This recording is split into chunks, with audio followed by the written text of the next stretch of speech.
आकाश, तू इतनी रात को यहाँ क्या कर रहा है? भाई, जोरों की भूख लगी थी, फ्रीज में रसगुल्ले रखे थे तो कंट्रोल नहीं हुआ। ले तू भी खाना, लेकिन मम्मा को मत बताना। तू कहाँ चला गया था आकाश? तुझे पता है मैं, मम्मा और पापा कितने परेशान थे तेरे लिए। क्या मतलब कहाँ चला गया था? मैं तो यही हूँ, मैं कहाँ जाऊँगा? हाँ, बिस्तर के नीचे छिप गया था क्योंकि मैं चाहता था कि कोई मुझे ढूंढ ना पाए। कोई नहीं। उसके बाद आकाश जोर जोर से हंसने लगा। फिर एक जोर का धमाका हुआ और आकाश वहां से गायब हो गया। तभी अचानक से तेज तेज हवाएं चलने लगी। वह हवा इतनी तेज थी कि भारी भरकम बस भी हिलने लगी। अरे ये बस क्यों हिलने लगी? कहीं कहीं भूकंप तो नहीं आया है? मुझे बच्चों को जल्दी से बस से उतरने के लिए कहना होगा। वह भी ये सोच ही रहा था कि उसे किसी के जोर जोर से हंसने की आवाज आई। कंडक्टर ने इधर उधर देखा, लेकिन उसे कोई भी नजर नहीं आया। अचानक वो हंसने की आवाज आनी बंद हो गई और एक जोर का धमाका हुआ। ऐसा लगा कि बम फटा हो। फिर बस का कंडक्टर बस की खिड़की से दूर जा गिरा और उसकी मौत हो गई। उसके बाद वहां पर एक बड़ा सा बुलबुला उड़ता हुआ आया और सारे बच्चे उस बुलबुले में समा गए। उस दिन शाम को जब कुछ बच्चे पार्क में क्रिकेट खेल रहे थे, तभी अरे दीपक, तू इतनी फास्ट बॉल क्यों डाल रहा है?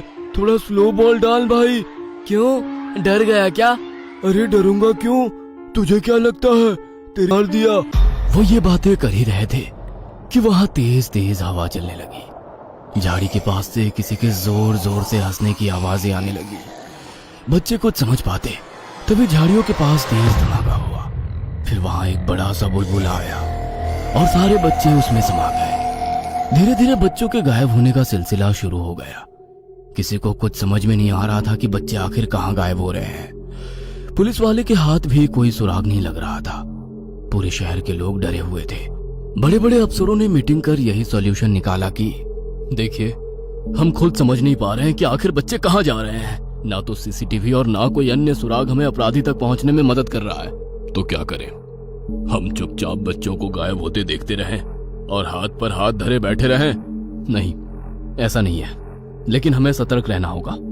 और इस समय मेरी सलाह यह है कि छोटे बच्चों को बाहर ना भेजा जाए। पूरा शहर अब सुनसान लगने लगा था। कोई बच्चा अब स्कूल नहीं जाता। अपनी बालकनी तक में निकलना बच्चों ने छोड़ दिया था। लेकिन ऐसा कब तक संभव था? बच्चों को बांध कर तो नहीं रखा जा सकता था। ऐसे ही एक दिन विवेक का छोटा भाई आकाश सबकी नजर बचाकर बाहर निकल गया था। ओह, घर में बोरिंग लग रहा था। दिमाग खराब हो गया था घर में बंद रहते रहते। अभी थोड़ी देर खेलूंगा, फिर घर चला जाऊंगा, किसी को पता भी नहीं लगेगा। आकाश घर के बाहर निकल आया था और यही तो चाहता था वो बच्चों का दुश्मन, कि कोई बच्चा बाहर निकले और वो उसका शिकार कर ले। थोड़ी देर बाद फिर से वहां तेज हवा चलने लगी। फिर किसी के हंसने की आवाज आई। एक ब्लास्ट सा हुआ और उसके बाद एक बड़ा सा बुलबुला आकाश के सामने आ गया और आकाश उसमें समा गया।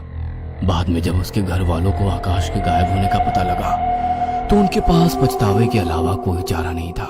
उधर एक दिन विवेक जब चुपचाप घर में बैठा अपने भाई की तस्वीर देख रहा था तो उसके मोबाइल पर उसके दोस्त विक्रम का कॉल आया। विवेक, शहर में जो बच्चे गायब हो रहे हैं, मुझे लगता है कि मुझे उसका सुराग मिल गया है।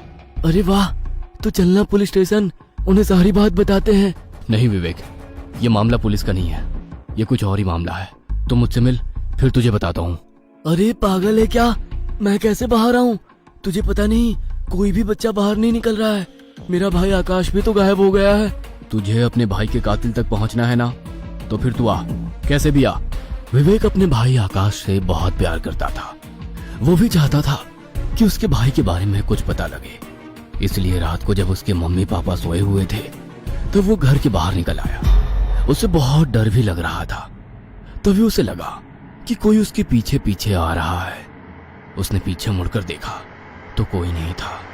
फिर से वो विक्रम के घर की ओर चल पड़ा, लेकिन अचानक से उसे किसी के हंसने की आवाज आने लगी। फिर से एक ब्लास्ट हुआ और वहां एक बड़ा सा बुलबुला उड़ता हुआ आया। विवेक उसके अंदर समाने ही वाला था कि हाथों में तीर लिए विक्रम के साथ सोसाइटी के कई बच्चे आए और एक साथ ही उस बुलबुले पर वाण छोड़ दिया। वो बुलबुला एक धमाके के साथ फट गया और उसमें से एक भयानक सी शक्ल वाला ग्रीपर भूत निकला। लोग क्या सोचते हो? ये बुलबुला फोड़कर मुझे कैद कर लोगे?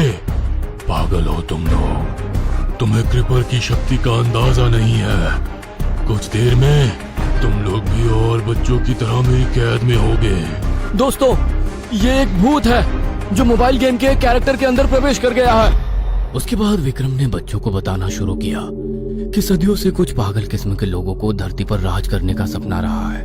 इंजीनियर जबराल के सपने भी कुछ ऐसे ही थे। वो कुछ ऐसा बनाना चाहता था जिससे वो लोगों के दिमाग पर कंट्रोल कर सके। उसे समझ नहीं आ रहा था कि वो ऐसा क्या बनाए। तभी उसने देखा कि उसके आसपास के बच्चे अपना बहुत समय मोबाइल गेम को देते हैं। माँ बाप भी आजकल इतने बिजी हैं कि उनके पास अपने बच्चों के लिए टाइम नहीं है।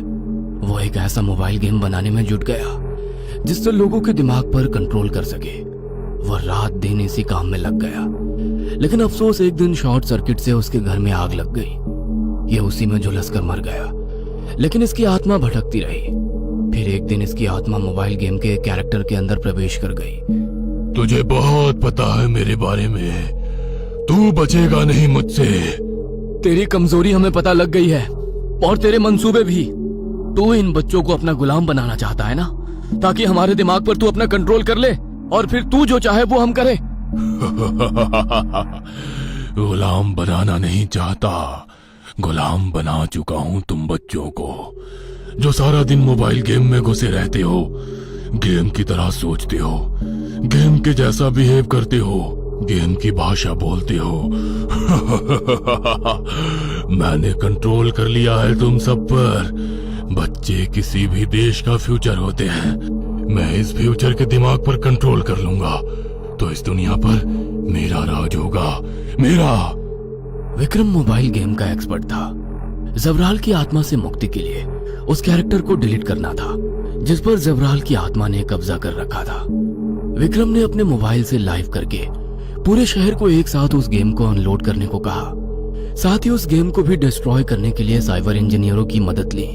10 मिनट के अंदर वो कैरेक्टर इतिहास का हिस्सा बन गया। जबराल की आत्मा वहां से गायब हो गई। उसके द्वारा अगवा किए सारे बच्चे शहर से दूर एक गुफा में मिले। पुलिस की मदद से सारे बच्चों को वहां से छुड़ाया गया।